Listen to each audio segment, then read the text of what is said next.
Hello and welcome to Story English Podcast. I'm Clara. And I'm Daniel. We're so glad you've joined us for another episode of Workplace Woes. Today's story, it starts with two little words, no worries. Harmless, right? Oh, absolutely harmless, until you say them in your annual performance review. Exactly. Our protagonist, let's call her Jess, used that phrase thinking she was being chill, easygoing, maybe even professional. Instead, she accidentally told her boss she didn't care about her own career. Over the next hour, you'll hear how a well-meaning attempt at sounding relaxed spiraled into doubt, panic, and a very awkward team meeting. But don't worry, there's a happy ending, and along the way, you'll pick up some real British English, natural phrases, subtle grammar, and culturally rich vocabulary you won't find in textbooks. Specifically, we'll explore the phrase no worries, the structure I should've, and words like knackered, gormless, brass neck, tetchy, mither, and gormless again, because it's that good. And no, gormless isn't a typo. It's gloriously British. So sit back, make a cuppa, and let's step into Jess's world, a world where saying the wrong thing at the wrong time can feel like career suicide. It was a Tuesday in late October. Rain lashed against the office windows like it had a personal vendetta. Jess sat at her desk, fingers hovering over her keyboard, trying to look busy. The air smelled of stale coffee and printer toner. Fluorescent lights hummed overhead. Outside, London wore its usual grey, wet pavements, black umbrellas, the occasional double-decker bus sighing past. Jess had been promoted 6 months earlier to project lead. She loved the work. The problem? She still felt like an imposter. Every morning she'd stand in front of the mirror and tell herself, "You belong here." But by 10 a.m. she'd be second-guessing emails, over-editing slides and mentally rehearsing conversations that hadn't even happened. Her boss, Martin, was, well, let's just say he wasn't the warm and fuzzy type. Tall, perpetually frowning, with a voice that sounded like gravel in a tin can. "Jess, my office, 3 o'clock. That's how he'd summoned her for her performance review. No please, no hope you're well, just a command barked across the open-plan floor. She spent the whole morning replaying every mistake she'd made since June. Had she missed that deadline? Sort of. Had she snapped at a junior colleague during a sprint meeting? Maybe once.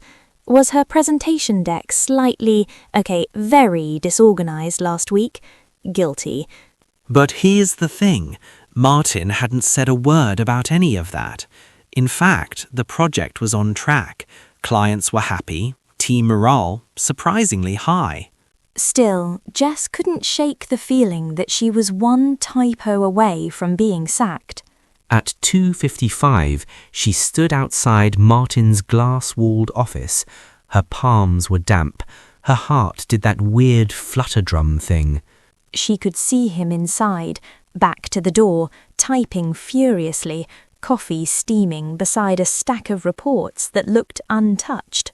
Then he turned, saw her, nodded once. "Come in."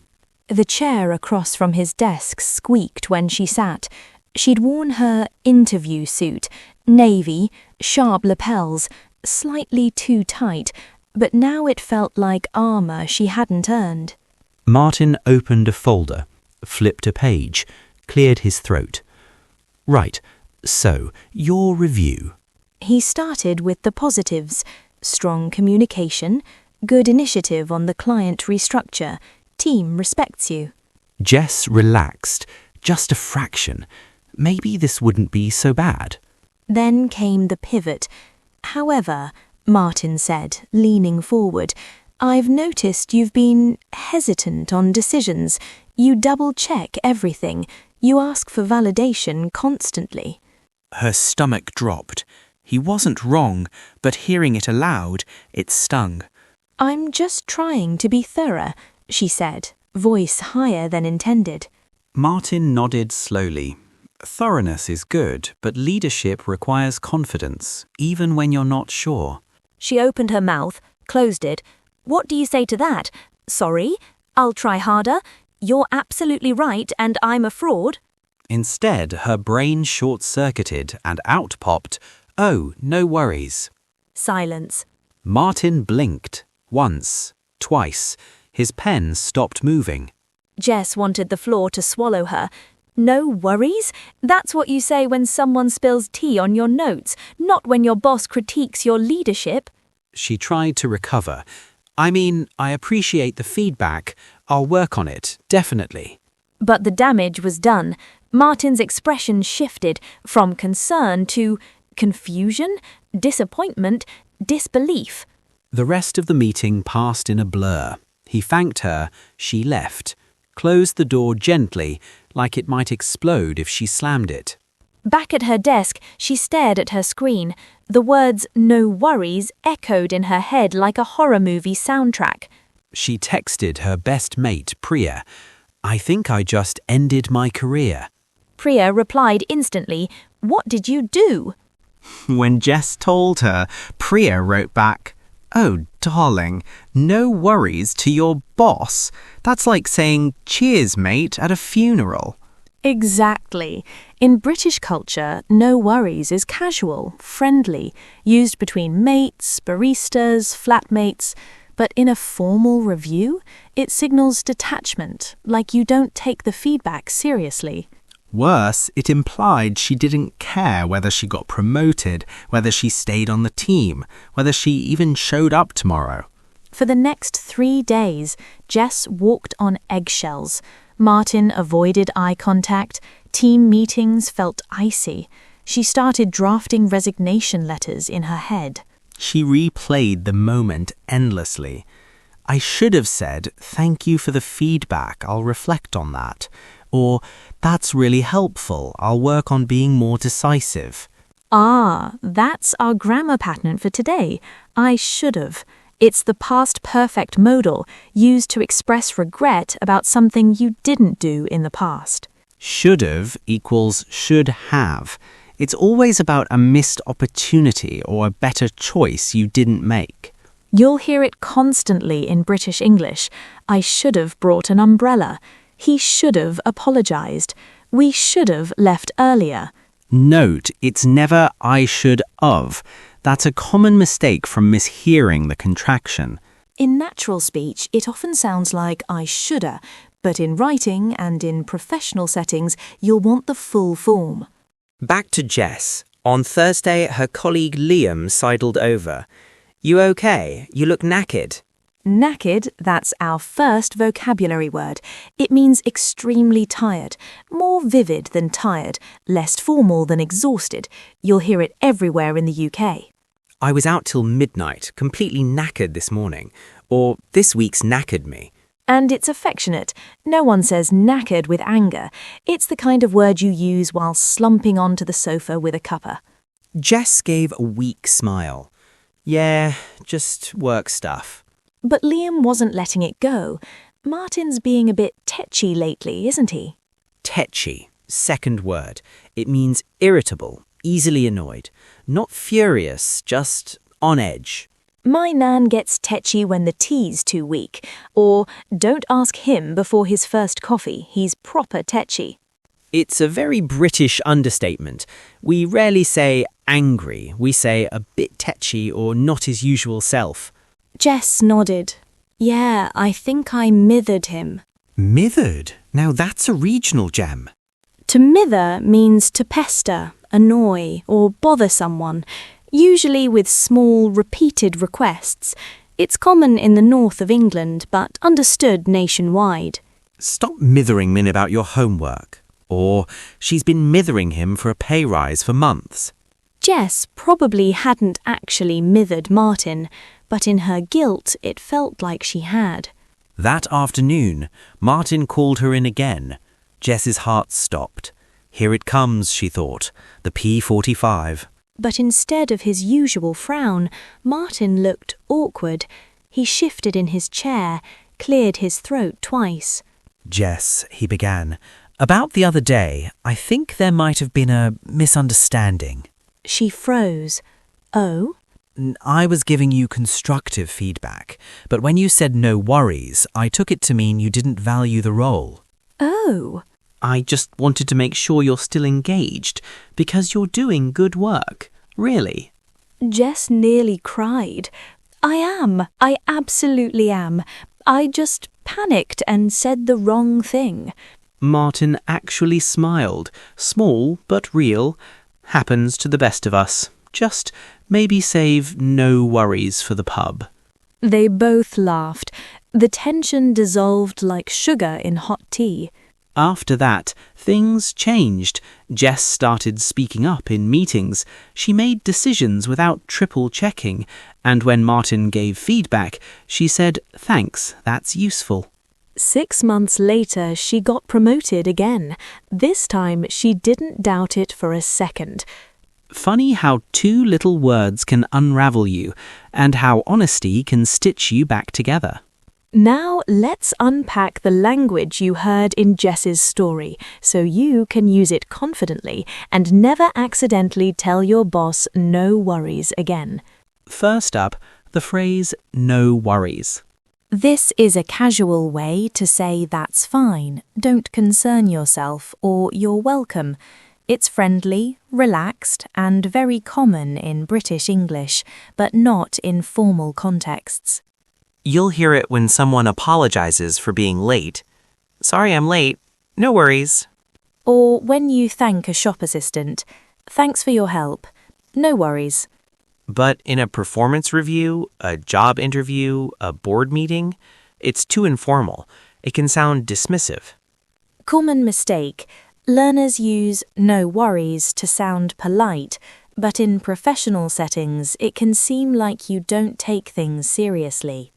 Imagine saying no worries when your boss says, "We're losing the biggest client." Not ideal. Better alternatives in formal situations. Thank you for letting me know. I appreciate the feedback. Or simply, understood. Pronunciation-wise, it's often linked. No worries sounds like no worries. The O in no is short, almost swallowed. Try it. No worries. Again, no worries. Feels natural, doesn't it? Just remember, save it for friends, flatmates, and baristas, not your line manager. Next, our grammar pattern. I should've. This expresses regret about a past action you didn't take. The structure is subject plus should plus have plus past participle. I should've studied harder. She should have spoken up. They should have checked the contract. Don't confuse it with I must have, which is about deduction. I must have left my keys at home. Should've is always about what you wish you'd done differently. In spoken English, you'll hear I shoulda called, he shoulda apologized, we shoulda taken the train. But remember, in writing, always use should have, not should of. Should of doesn't exist, it's a mishearing. If you write I should have gone, your English teacher will have a small aneurysm. Moving on to vocabulary. First, knackered.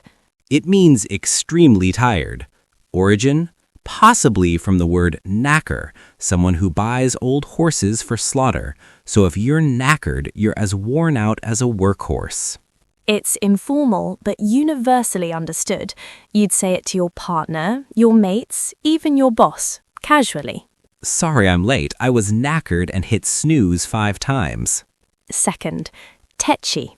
Irritable, short-tempered, comes from an old word tetch, meaning irritable.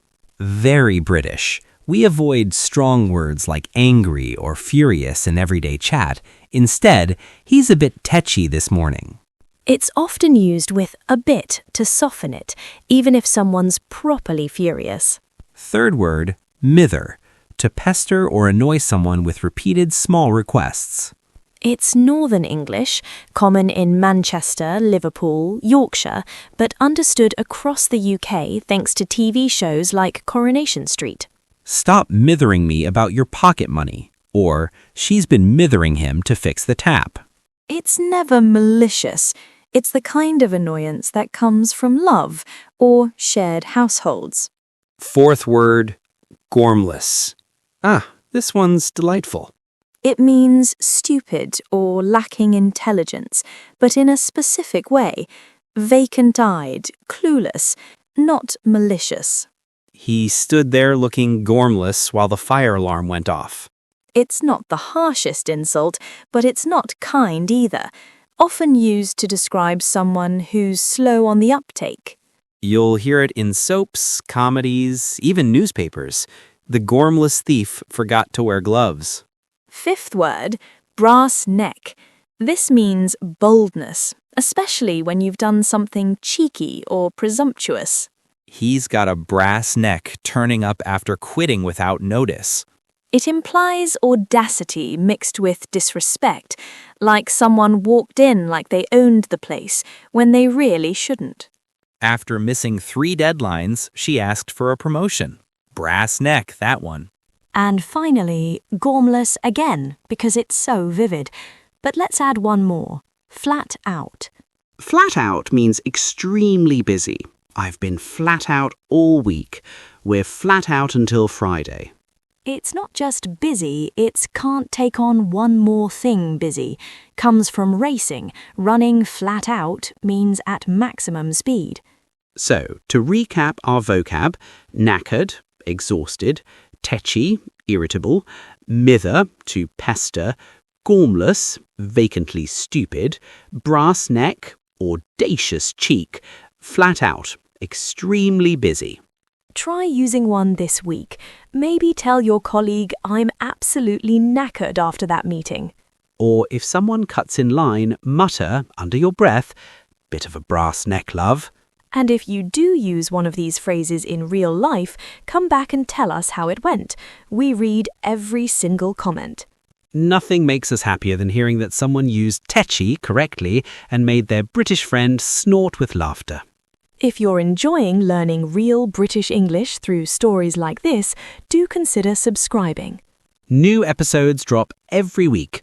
Workplace dramas, friendship fumbles, travel mishaps, all designed to help you speak like you've been here for years. And remember, language isn't just about rules. It's about tone, timing, and knowing when to say thank you instead of no worries.